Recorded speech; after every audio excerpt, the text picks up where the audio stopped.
Welcome back for a new Top 5 Fighters list. Of course, this is Goku-san DBZ, and this is a second installment of off and on looking at 5 overpriced fighting games on many different consoles of many different eras. Hopefully you enjoy the music I chose today in the background. Shows them a little more relaxing.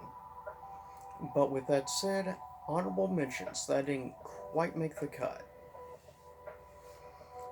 First of which is game called Gym Fighters, released only, to my knowledge, in Japan at least, on the Sega Saturn. And on average is running between $50 to $80, which is quite expensive to say the least. Also, looking at the original first Dead or Alive game, released on the PS1. On average, it is going for $40 to $60 now, which is quite interesting, seeing a couple of DOA games starting to go up in price. First of the five, coming at number 5, this is for the PS1, and it's technically both on average are ranging around the same price range. Coming at number 5 is a tie between Bloody Roar 1 and Bloody Roar 2. Keep in mind, this is complete. This is looking at okay condition to mint condition. And on average, Bloody Roar 1 or 2 is ranging anywhere from $50 to $90 now, which is kind of insane to think about. But most of the Bloody Roar games have been going up in price as of late. And of course, the whole COVID situation really did not help retro prices at all. Which is why I think it's definitely not a good time at the moment to really collect a lot of these games. But these are just things to give you a heads up. You may or may not want to think about waiting and being more patient on getting any of these games for your own personal collection. Coming at number 4, released for the original PlayStation, is the first of the Vampire series, known as strictly Darkstalkers. The PS1 version of Darkstalkers ranges, plus depending on like regular jewel case versus the long box case. But overall, Darkstalkers 1 on the PS1, of course, is the American version, obviously, is ranging anywhere from $70 to $100 now, which is kind of crazy if you ask me. But the Darkstalker games are definitely going up, like many other Capcom games.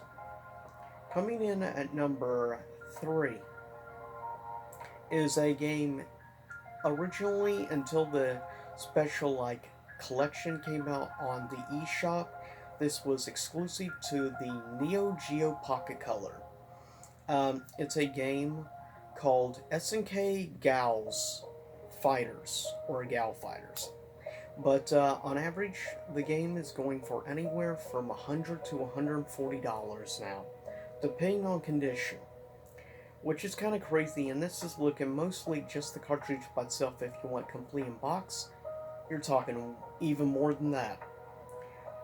Which prices like this is why some of these games I probably never will collect, because I'm not paying that kind of money for a simple cartridge when you can just get in a digital collection, though I do prefer physical media as always.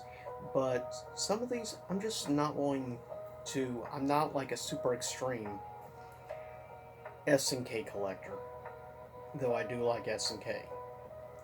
Coming in at number 2, exclusively physically, um, the original game by itself remains to this day exclusively to the Sega Dreamcast, which is why the price keeps going up.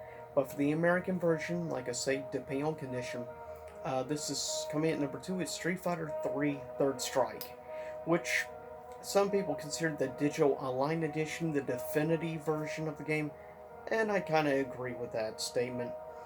But if you want the original version for the Dreamcast, it's going to set you back $100 to $150 now for Third Strike, which is kind of crazy to think about.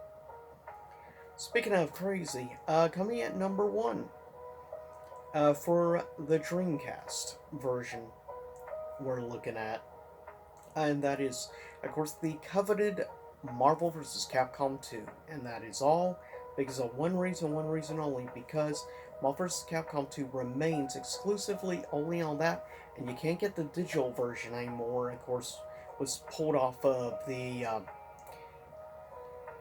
Xbox, of course, 360 and PS3 store years ago.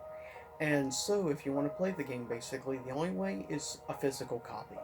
And prices are getting expensive. Xbox version is probably the cheapest. Dreamcast is arguably actually the second most expensive version of the game, but this is the version I chose for number one for this second list. Um, Dreamcast version of Marvel vs. Capcom 2 is ranging anywhere from $170 to $210 now, which is frankly just plain bonkers and crazy. It's hard to believe how many fine games are going up in price. One thing, quickly say before I cut this video, is one thing I've noticed of genres of games that are going up and others that aren't going up a huge amount. First person shooters and sports games pretty much are genres that don't really go up in price that much. RPGs, fighting games, and survival horror games are like three top basically genres that see prices going through the roof. Though to be fair, some on-rail shooter games are also really gone up quite a bit. Beat 'em ups are kind of 50-50. But yeah, fighting games is arguably one of the top three genres of gaming that seems to go up price for some reason. But with that said, that is it for the second top 5 fighters list of 5 overpriced games. Tell me what your thoughts are. The next time I do one of these, I will be looking at overpriced limited run games releases of fine games. So stay tuned for that, and I'll see y'all next time.